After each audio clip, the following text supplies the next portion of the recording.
Hello, beautiful soul! Seja muito bem-vindo, seja muito bem-vinda à nossa terceira aula do curso Inglês do Absoluto Zero. Eu sou Juliana Matos, sou professora de inglês há mais de 10 anos e minha missão aqui é mostrar para você que aprender inglês pode ser muito mais simples quando existe uma sequência clara, prática e pensando para a comunicação na vida real.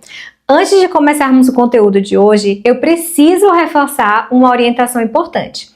Não assista a esta aula de forma aleatória. Esta série foi organizada passo a passo e cada aula aproveita aquilo que você aprendeu anteriormente, para levar você um pouco mais longe. Então, caso este seja o primeiro vídeo que apareceu para você, volte ao início da playlist e assista as aulas em ordem. Você não precisa maratonar tudo no mesmo dia, tudo de vez. Até pode, porque ainda tá pouquinho. Mas você pode, se não der, pode assistir aos poucos, um pouquinho hoje, um pouquinho amanhã, mas tente assistir na sequência. O mais importante é seguir a sequência e praticar, porque apenas assistir os vídeos não é suficiente para fazer o inglês se tornar natural. Aproveite também para se inscrever aqui no canal e ativar as notificações, para não perder as próximas aulas. Eu tô sempre postando as aulas do nosso curso Inglês do Absoluto Zero nos dias de segunda-feira. Por enquanto tá sendo só um vídeo semanal, mas durante a semana você vai ter acesso a muitos outros conteúdos de shorts, de posts, então e de outros vídeos longos também que eu pretendo postar, então já se inscreve e ativa o sininho. Então vamos recapitular. Na primeira aula você aprendeu a se apresentar, dizer seu nome, onde você mora, coisas sobre você. Na segunda aula você começou a construir frases sobre a sua própria vida, onde você trabalha, onde você mora, do que você gosta. E hoje nós vamos dar o próximo passo. Você vai aprender a falar sobre outras pessoas e no final desta aula você será capaz de falar sobre sua mãe, seu pai, seu filho, sua esposa, seu esposo, sobre qualquer outra pessoa importante para você. Até este momento, a maioria das frases que a gente construiu juntos aqui, a gente começou com I. I live in Brazil. I work from home. I study English. I like coffee. Então, sobre eu. Porque estávamos aprendendo a falar sobre nós mesmos. Mas durante uma conversa, você não vai falar apenas sobre você. Em algum momento, você vai querer falar sobre sua mãe, seu pai, seus amigos, sua amiga, sua esposa, seja lá quem for. E para fazer isso, nós precisamos conhecer algumas palavras que substituem os nomes das pessoas, para a gente não ficar tão repetitivo, né? O nome das pessoas, das coisas. Então, essas palavras a gente chama de pronomes. Provavelmente você vai lembrar, mas não precisa se preocupar com isso. O mais importante é entender como elas funcionam. Então, pense nesta frase em português. Maria é minha amiga. Maria mora em Salvador. Maria trabalha em uma escola. Maria gosta de café. A frase ela não está errada e você entendeu o que eu quis dizer, mas ela fica muito repetitiva. Naturalmente, nós iríamos dizer Maria é minha amiga, ela mora em Salvador, ela. Então, a palavra ela iria substituir o nome Maria. Em inglês, acontece exatamente a mesma coisa. Podemos dizer, por exemplo, Maria is my friend, she lives in Salvador. Então, Maria é minha amiga, ela mora em Salvador. Então, vamos conhecer os pronomes que você precisa para começar a falar sobre você e sobre outras pessoas. O primeiro você já conhece, já tá amigo dele, que a gente já tá vendo desde a primeira aula, que é o I. Repete comigo, I. Então, I significa eu. Existe um detalhe importante na escrita, esse pronome ele aparece sempre com a letra maiúscula, mesmo quando está no meio de uma frase, tá? Isso na internet está meio caindo por terra, muita gente escrevendo I com letra minúscula, mas vamos aprender o certo. Então, aqui eu vou só dar um exemplo para vocês, caso você não tenha observado na aula passada. Então, se a frase, por exemplo, na frase My name is Juliana and I live in Brazil. Meu nome é Juliana e eu moro no Brasil. Então, o I vem com letra maiúscula. Depois do I, temos o you. Repete comigo, you. You pode significar tanto você no singular quanto vocês. Se eu estiver falando diretamente apenas com uma pessoa, posso dizer You are my student. Você é meu aluno, você é minha aluna. Se eu estiver falando com várias pessoas, também posso usar you. You are my students. Vocês são meus alunos. A palavra não muda. O contexto é que vai mostrar se estamos falando com uma pessoa só ou com várias. Agora chegamos a dois pronomes muito importantes para o conteúdo de hoje, que é o he, she. Repete comigo. He usamos para meninos, homens, filho, irmão, a figura masculina, tá? Vamos aqui num exemplo. Heitor is my son. He is 15 years old. Então, Heitor é o meu filho, ele tem 15 anos. Eu mencionei o nome de Heitor na primeira frase e em seguida já substituí pelo he. Posso dizer he likes music. Ele gosta de música. E agora vamos treinar o she. Repete comigo. She. She é ela. Usamos she para mulher ou menina. Pode ser sua mãe, sua irmã, sua filha. Como no exemplo que a gente viu no início da aula, Maria is my friend. She lives in Brazil. Então, Maria, she. She works from home. Ela trabalha em casa. She likes coffee. Ela gosta de café. Então, vamos fazer aqui uma associação simples. Homem, menino, he. Mulher, criança, mulher, menina, she. Tá? Só pra gente brincar aqui com a associação, pense em um homem importante na sua vida. Olhe para ele e diga he. Agora pense em uma mulher importante na sua vida. Olhe para ela e diga she. Então, he, she. Esse exercício ele é simples, mas ajuda o seu cérebro a criar uma associação direta entre a pessoa e o pronome. Se precisar a gente passar um tempo decorando ou perder tempo com tradução, quando você for precisar traduzir em uma frase. Vamos agora conhecer o it. Repete comigo, it. Normalmente usamos it quando a gente vai falar de um objeto ou uma situação ou um animal, quando não sabemos ou não consideramos importante, no caso de animais, né? Porque se for o seu animal de estimação e for fêmea, você pode usar she. Se for o seu animal de estimação e for masculino, você pode usar he.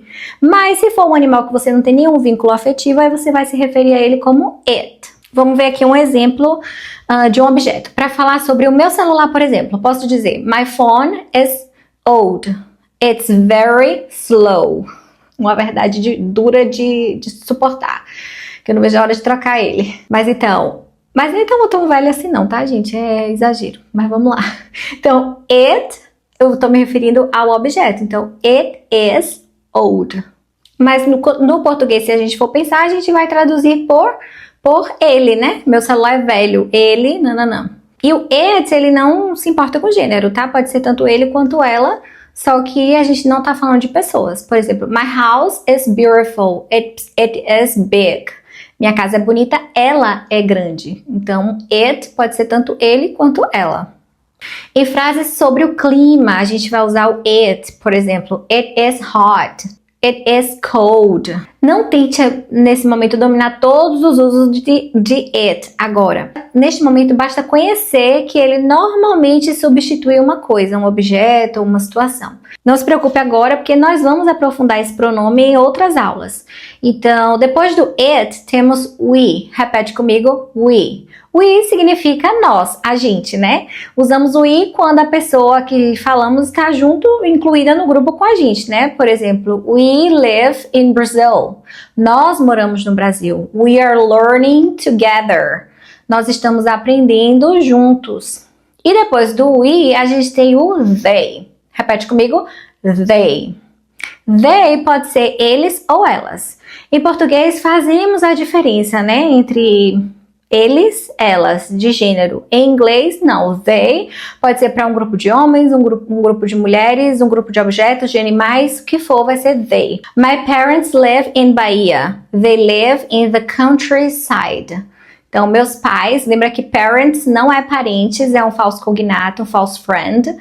Parents é pais. Então, meus pais moram na Bahia, eles moram na zona rural. Também posso dizer, my friends work together.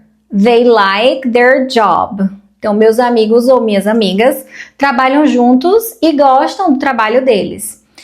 Agora vamos repetir todos os pronomes. I, you, he, she, it, we, they.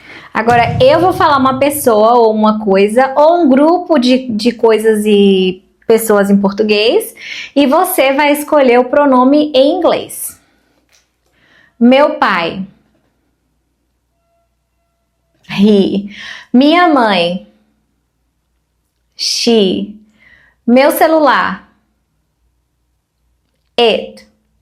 Eu e você, we. Meus amigos, they. Você, you.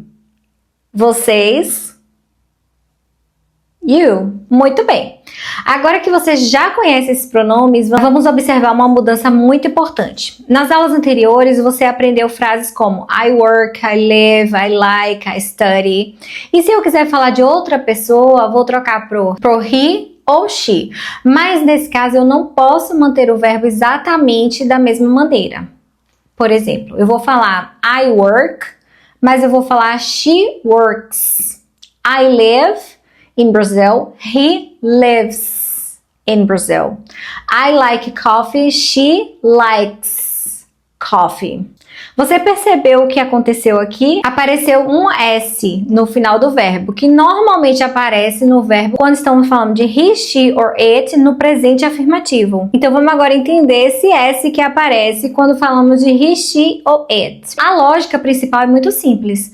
Quando o sujeito da frase é I, you, we ou they, normalmente usamos o verbo na forma básica, sem nenhuma mudança.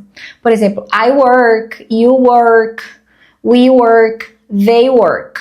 Mas quando o sujeito é he, she or it, aí normalmente acrescentamos um S ao verbo. Então dizemos he works, she works, it works.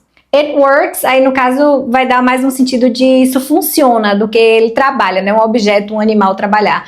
Então, it works dá um sentido de funciona, que está funcionando no caso de objeto. Então, perceba que esse S não indica plural.